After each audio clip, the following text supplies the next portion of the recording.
Elle a essayé durant toute cette prestation de fendre l'armure. C'était un meeting qu'elle ne pouvait pas rater.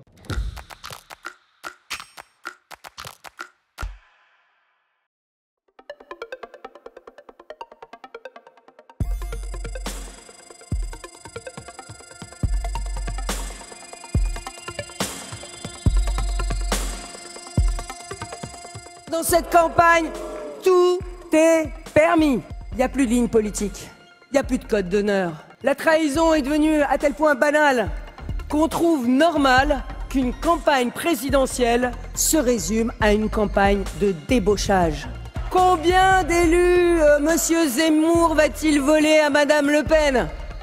Qui sera le prochain candidat à la gamelle macronienne ? Elle a essayé durant toute cette prestation, sans prompteur d'ailleurs au demeurant, il faut le noter, de fendre l'armure, comme l'on dit un peu de manière triviale, c'est-à-dire de sortir de cette image policée de mon élève pour être une candidate qui est une combattante. Emmanuel Macron a envoyé une lettre aux Français. Il aurait dû en même temps leur envoyer la facture. La facture du quinquennat, des promesses non tenues, des réformes enterrées. Depuis janvier, je suis, et vous êtes avec moi, l'adversaire à abattre. Pour Emmanuel Macron, pas question de voir se relever une droite républicaine, une droite qui défend haut ses valeurs. Je les appelle à la révolte contre des scénarios écrits d'avance. C'est une rhétorique de dénonciation, c'est une rhétorique qui veut aussi finalement essayer de dégager une image de sincérité, parce que Valérie Pécresse a été très souvent finalement critiquée sur son manque de sincérité. Il faut bien comprendre que ce meeting vise à corriger l'image négative qui a été celle du meeting considéré comme raté par nombre d'observateurs mais aussi d'opposants. Elle a plutôt, disons, réussi en partie à corriger cette image.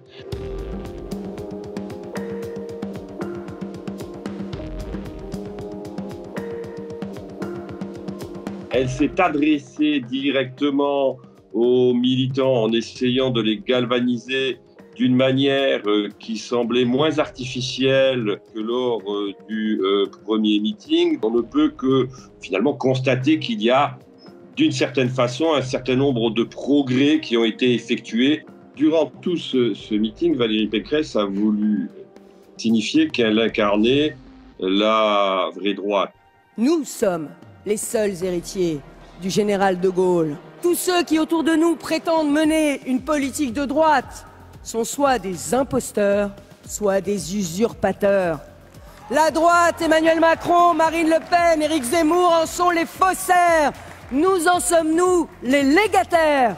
Elle a montré qu'elle était, à sa façon, l'héritière de ce passé prestigieux. Il fallait qu'elle essaye de retrouver, si vous voulez, une forme de sillon face à la pression, à la physique, j'allais dire presque, de ces forces qui, aujourd'hui, la concurrence. Elle a essayé de réenraciner son territoire politique. Et comment elle pouvait réenraciner son territoire polique? En délégitimant, évidemment, les concurrents. Donc il fallait faire, d'une certaine manière, procéder à une forme de rhétorique de la publicité comparative.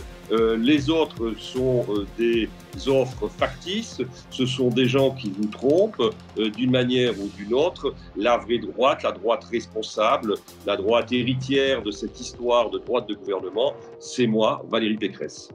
Voilà à quel affaissement démocratique nous a conduit la société du spectacle. On peut monter de toutes pièces, comme l'a fait Éric Zemmour, une fausse rencontre dans une station-service.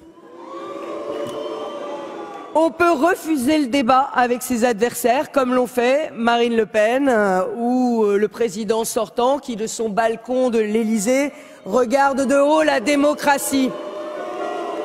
Marine Le Pen et Éric Zemmour sont l'assurance réélection d'Emmanuel Macron.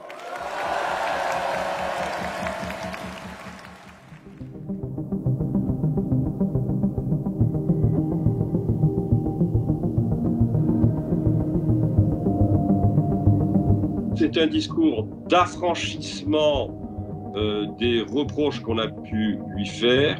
C'est un discours de combat et de dénonciation de ses concurrents et de ses adversaires, et c'est un discours qui se veut un discours de mobilisation à quelques hectomètres du premier tour de cette élection présidentielle.